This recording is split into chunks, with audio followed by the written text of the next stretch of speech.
सूरह अल मसद की फजीलत और मफहूम तफसील से तशरीह। सूरह अल मसद का तारुफ और तर्जुमा।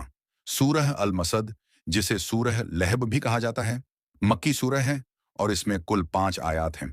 यह कुरान की 111वीं सूरह है। यह सूरह रसूलुल्लाह सल्लल्लाहु अलैहि वसल्लम के दुश्मन अबू लहब और उसकी बीवी के अंजाम को बयान करती है। सूरह अल मसद का तर्जुमा हिंदी में।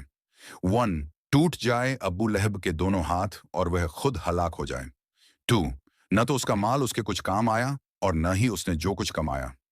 3, वह जल्दी ही भड़कती हुई आग में डाला जाएगा।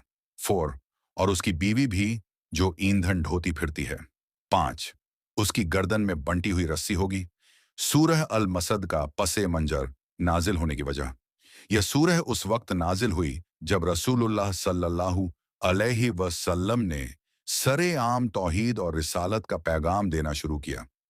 आपने एक रोज कुरैश के सब कबीलों को सफा पहाड़ पर जमा किया और ऐलान किया, अगर मैं कहूं कि इस पहाड़ के पीछे एक फौज है जो तुम पर हमला करेगी, तो क्या तुम मेरा यकीन करोगे? लोगों ने कहा, हाँ, हमने तुम्हें कभी झूठ बोलते नहीं सुना।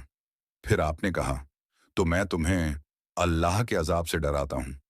इस पर अब्बू लहब ने गुस्से में कहा, तब्बन लक या मोहम्मद, अली हाजा जमाताना, तेरे हाथ टूटे, क्या इसीलिए तूने हमें जमा किया? इस पर अल्लाह ताला ने सूरह अल मसद नाजिल फरमाई। सूरह अल मसद की अहमियत और पैगाम। एक, हक और बातिल का टकराव। यह सूरह बताती है कि जब हकन सामने आता है तो बातिल उससे डरता है और इसका मुकाबला करने की कोशिश करता है। 2, तौहीद और रिसालत की हिफाजत।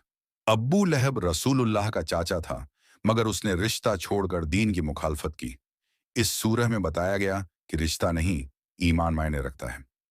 3, माल और औलाद बेकार। सूरह यह पैगाम देती है कि दौलत और औलाद अजाब से नहीं बचा सकती अगर अकीदा सही ना हो। सूरह अल मसद की तफसीर आयत दर आयत। आयत 1, तब्बत यदा अबी लहबिन व तब्ब। तब्बत यदा का मतलब है टूट जाएं हाथ, यानी उसकी ताकत, उसकी मंसूबाबंदी। अल्लाह ने उसे लानत दी कि वह हलाक हो जाए। आयत 2, माँ अगना अनहू मालूहू व माँ कसब। उसकी दौलत और उसके मंसूबे सब बेकार चले गए। तफसीर में है कि अब्बू लहब बहुत अमीर था और वह समझता था कि उसका माल उसे बचा लेगा। आयत 3, सयसला नारन जात लहब। वह जल्दी ही जलती हुई आग में डाला जाएगा। जात लहब का मतलब है भड़कती हुई आग, यानी जहन्नम। आयत 4, वम्रतहू हम्माल तल हतब। उसकी बीवी उम्मे जमील रसूलुल्लाह की तौहीन और शरारतों में उसका साथ देती थी। हम्माल तल हतब, वो औरत जो आग की लकड़ियां ढोती है, यानी दुश्मनी को भड़काती है। आयत 5, फई जी दिहा हबलुम मिम मसद। उसकी गर्दन में खजूर की रस्सी होगी, आग की रस्सी। उल्मा के मुताबिक यह उसका जहन्नम में अजाब होगा। हदीसों की रोशनी में सूरह अल मसद। 1, रिसालत की तस्दीक। यह सूरह रसूल की सच्चाई की गवाही देती है। अबू लहब 10 साल तक जिंदा रहा, मगर एक बार भी उसने इस सूरह को झुठलाने की कोशिश नहीं की, जबकि वह सबसे बड़ा दुश्मन था।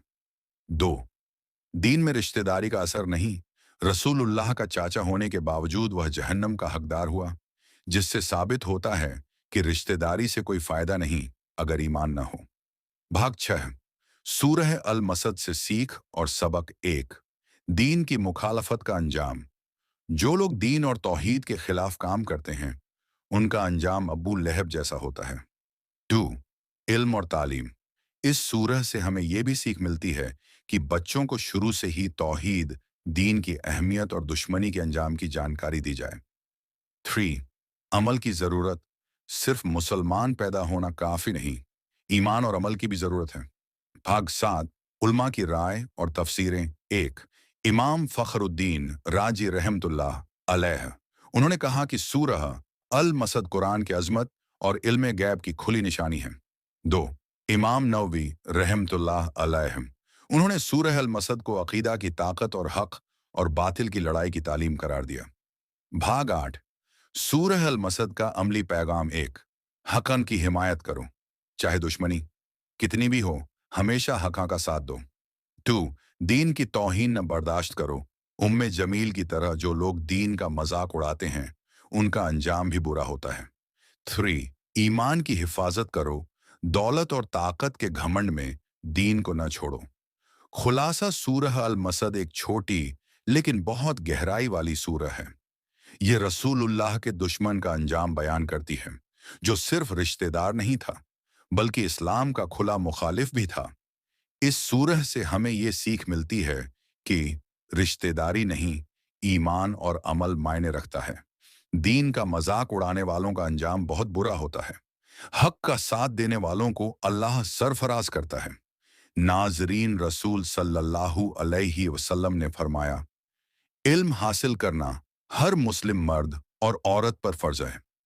अगर आपको यह मालूमात पसंद आई तो वीडियो को लाइक करें, चैनल को सब्सक्राइब करें और कमेंट करके बताएं कि आपको यह कैसा लगा।